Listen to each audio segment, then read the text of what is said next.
It was his first congressional hearing since the start of the conflict in Iran. The US Secretary of Defense Pete Hegsheith was grilled by lawmakers over his military decisions without Congress's approval. US Democrats were particularly critical of the war, which began on the 20th of February.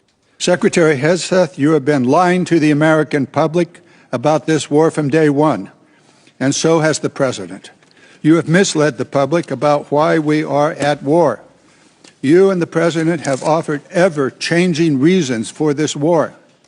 Democrats are also criticising the exorbitant costs of this conflict. The Pentagon released its very first official estimate on Wednesday, $25 billion, mainly spent on purchasing ammunition. The biggest challenge, the biggest adversary we face at this point are the reckless, feckless, and defeatist words of congressional Democrats. Hegsheith insists the conflict is not a quagmire, but it's unclear where the discussions are heading. Donald Trump is rejecting Iran's proposal to reopen the Strait of Hormuz in exchange for a lift of the US blockade and postpone nuclear discussions until a later date.